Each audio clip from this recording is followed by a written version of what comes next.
ഈ ഇമ്മ്യൂൺ സിസ്റ്റത്തിൻ്റെ റോള് വളരെ കൂടുതൽ ഇമ്പോർട്ടൻ്റ് ആണെന്ന് ഇപ്പോൾ സയൻസ് പറയുന്നുണ്ട്. പക്ഷെ അതിന് മാത്രം നമ്മുടെ ട്രീറ്റ്മെൻറ്റ്സിലൊന്നും അങ്ങനെ ഒരു സൈഡ് അത്രയും വരുന്നില്ല. അപ്പോൾ ഈ ഇമ്മ്യൂൺ സിസ്റ്റം വളരെ സ്ട്രോങ് ആയിരിക്കണം എന്ന് സയൻസ് പറയുന്നു. എന്താണ് ശരിക്കും നമ്മൾ മനസ്സിലാക്കുന്നത്? നമ്മുടെ ലൈഫ് സയൻസും മോഡേൺ മെഡിസിനിലെ ഈ ട്രീറ്റ്മെൻറ്റ് ഇതും കൂടെ പലയിടത്തും അതിനെ ശരിക്കും ഒരു രണ്ടിനെയും കൂടി യോജിപ്പിച്ച് കൊണ്ടുപോകാൻ മോഡേൺ മെഡിസിന് പറ്റുന്നില്ല. മോഡേൺ മെഡിസിനിൽ ഇപ്പോൾ എന്താ സംഭവിക്കുന്നതെന്ന് ചോദിച്ചു കഴിഞ്ഞാൽ മരുന്നിന്, ഓപ്പറേഷന് അങ്ങനത്തേന് മാത്രമാണ് ഇമ്പോർട്ടൻസ് കൊടുക്കുന്നത്. നമ്മളൊരു കാര്യം മനസ്സിലാക്കണം, ക്യാൻസർ മെഡിസിൻസ് എല്ലാം തന്നെ കീമോതെറാപ്പിയൊക്കെ പ്രത്യേകിച്ച് അതെല്ലാം ഇമ്മ്യൂൺ സിസ്റ്റത്തെ സപ്രസ് ചെയ്യാണ്, അല്ലെ നശിപ്പിക്കാനാണ് നോക്കുന്നത്, സെല്ലിനെ നശിപ്പിക്കാനാണ് നോക്കുന്നത്. അപ്പോൾ നമുക്കറിയാം മ്യൂട്ടേഷൻ ഉണ്ടായതുകൊണ്ടാണ്, ഈ അബ്നോർമൽ സെൽ ആയതുകൊണ്ടാണല്ലോ.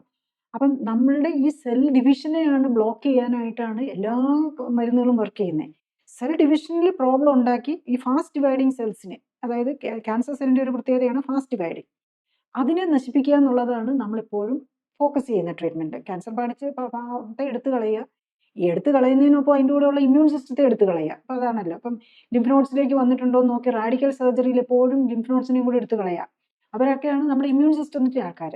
അതിനെ എടുത്തു കളയുക. കീമോതെറാപ്പിയിലാണെങ്കിൽ ഈ ഫാസ്റ്റ് ഡിവൈഡിങ് സെല്ലിനെ, ക്യാൻസർ സെല്ല് ഫാസ്റ്റ് ഡിവൈഡിങ് ആയതുകൊണ്ട് എല്ലാ ഫാസ്റ്റ് ഡിവൈഡിങ് സെല്ലിനെയും കൂടെ നശിപ്പിക്കാനാണ് നോക്കുന്നത്. ഇപ്പം നമ്മൾ ആൻറ്റിബയോട്ടിക് ഒക്കെ എടുക്കുമ്പോൾ നമ്മൾ ബാക്ടീരിയയെ ഫോക്കസ് ചെയ്താണ് നമ്മൾ ആൻറ്റിബയോട്ടിക് കൊടുക്കുന്നത്.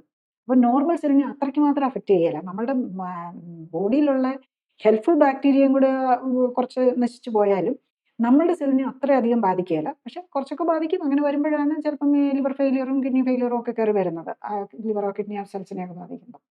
പക്ഷേ ഇതിൻ്റെ കാര്യത്തിൽ എന്താ സംഭവിക്കുന്നതെന്ന് ചോദിച്ചു കഴിഞ്ഞ് കഴിഞ്ഞാൽ, ക്യാൻസർ സെല്ലിനെ ഇത് ചെയ്യാൻ നോക്കുമ്പോൾ എല്ലാ ഫാസ്റ്റ് ഡിവൈഡിങ് സെല്ലാണ്. നമ്മുടെ ഏറ്റവും കൂടുതൽ ഫാസ്റ്റ് ഡിവൈഡിങ് ആയിട്ടുള്ളത് നമ്മുടെ ലൈനിങ്, ഇപ്പോൾ റെസ്പിറേറ്ററി ട്രാക്ട്, ലങ്സിനെ ലൈൻ ചെയ്യുന്നത്, രക്തക്കൊഴലുകളെ ലൈൻ ചെയ്യുന്നത്, ലൈനിങ് ആയിട്ട് ഉള്ളിലെ ലൈനിങ്ങുകൾ, സ്കിന്ന്, പിന്നെ നമ്മുടെ ഹെയർ ഫോളിക്കിൾസ്, ഇന്റേണൽ ലൈനിങ്, ഇതിനൊക്കെയാണ് ഏറ്റവും കൂടുതൽ. അതുകൊണ്ടാണ് ഈ കീമോതെറാപ്പി ഓറിയൻറ്റഡ് ആയിട്ടുള്ള എല്ലാ സിംറ്റംസും, ബുദ്ധിമുട്ടുകളും വരുന്നത്. അതുപോലെ നെർവ് സെൽസിനെ ബാധിക്കും.